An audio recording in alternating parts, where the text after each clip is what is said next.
Guardian है बरतानिया का अखबार। गार्डियन जो है जी, इसमें एक बहुत ज़बरदस्त इन्वेस्टिगेटिव स्टोरी सामने आई 18 अप्रैल को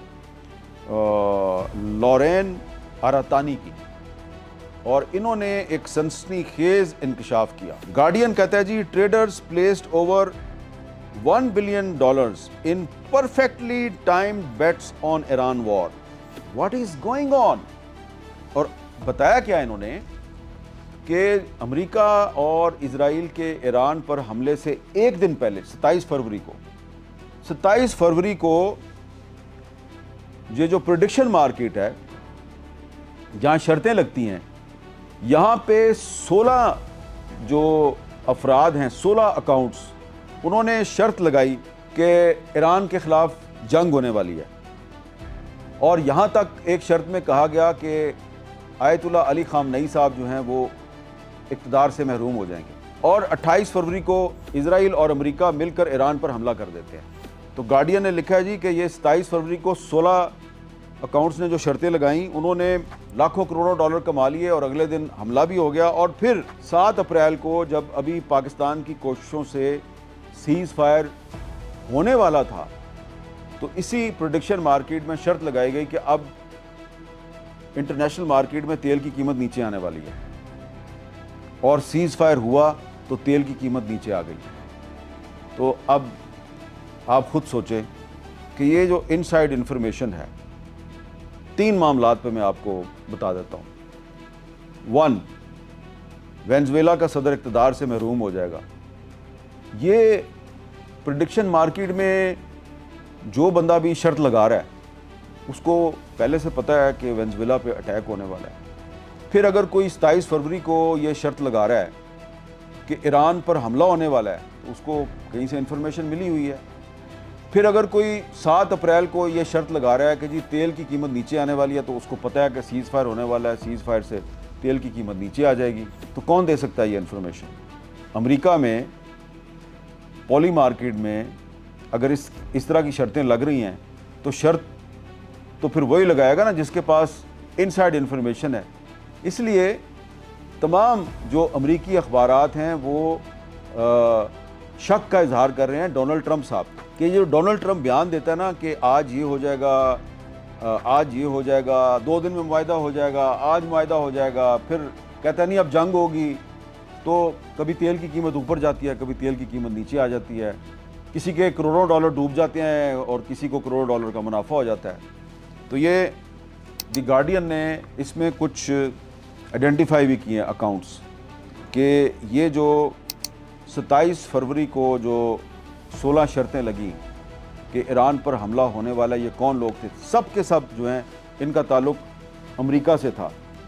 तो ये जो मैंने आपको पूरी कहानी बताई, और भी मेरे पास बहुत से एविडेंस है और बहुत से अमेरिकी अखबारात हैं, बरतानवी अखबारात हैं।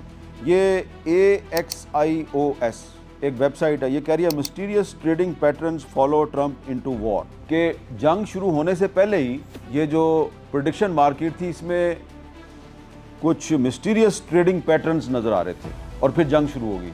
तो ये अमेरिका ही से ट्रंप साहब पे इल्ज़ामात लग रहे हैं।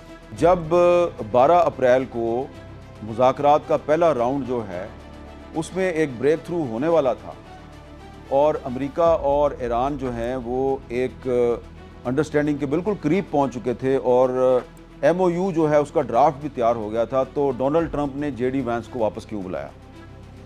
और जब वो वापस चला गया तो उसके बाद फिर दोबारा दूसरे राउंड के लिए मुज़ाकरात शुरू हुए। हमने भी आपको बताया कि दूसरा राउंड होगा।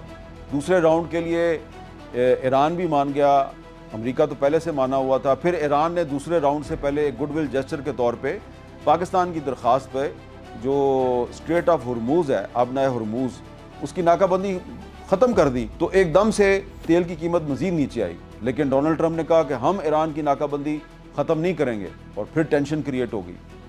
तो ये इंटरनेशनल डिप्लोमेसी में इस तरह नहीं होता कि जब आप इतना बड़े हाई स्टेक्स इन्वॉल्व हों और दुनिया जो है वो एक तीसरी आलमी जंग के दहाने पे खड़ी हो, और एक फ्रीक जो है ईरान जो है वो एक गुडविल जेस्चर दे रहा है और वो आबनाए हुरमुज़ जो है वो उसको खोलने का ऐलान कर रहा है, तो ट्रंप कहता है नहीं, मैं तो ईरान की नाकाबंदी जो है वो ख़त्म नहीं करूँगा, और फिर आप ईरान का जो एक बहरी जहाज़ चाइना से आ रहा है उस पर आप कब्ज़ा भी कर लेते हैं, और फिर आप कहते हैं कि आज शाम को मुआहदा हो जाएगा। यानी कि आप ये साबित करना चाह रहे हैं कि ईरान जो है उसको आप ज़ोर ज़बरदस्ती से मुज़ाकरात की मेज़ पे ला रहे हैं। तो इससे क्या हुआ कि पाकिस्तान की जो क्रेडिबिलिटी है, पाकिस्तान की जो नेक नीति से जो की गई कोशिशें हैं, उसके बारे में भी बड़े सवालात उठने शुरू हो गए। आप देखें सोशल मीडिया पे बहुत से अमेरिकी अकाउंट्स, बहुत से इंडियन अकाउंट्स जो हैं वो पाकिस्तान के बारे में इस तरह का प्रोपेगेंडा कर रहे हैं। लगता ये है अब जो पोली मार्केट है वहाँ पर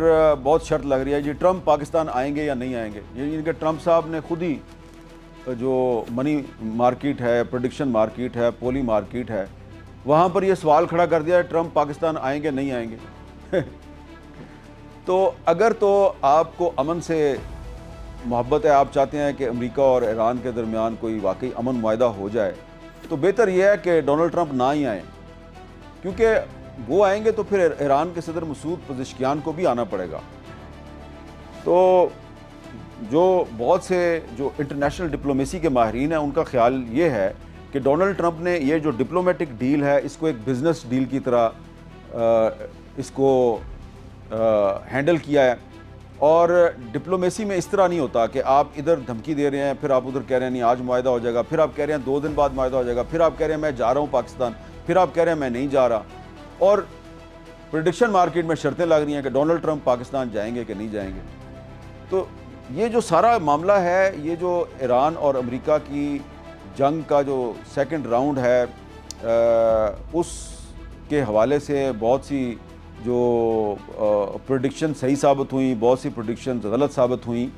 तो इसमें जो न्यूयॉर्क की पोली मार्केट है वहाँ पर लगने वाली शर्तों का बड़ा अमल दखल है। और लगता यह है कि आने वाले दिनों में ये जो इन्वेस्टिगेशन हो रही है, अब इन्वेस्टिगेशन सिर्फ अमेरिकी रियासत ने तो नहीं करनी ना, इसमें बहुत से जो मीडिया हाउसेज हैं वो भी इन्वेस्टिगेशन कर रहे हैं, बहुत से अमेरिकी सहाफ़ी, बहुत से बरतानवी सहाफ़ी इसकी इन्वेस्टिगेशन कर रहे हैं।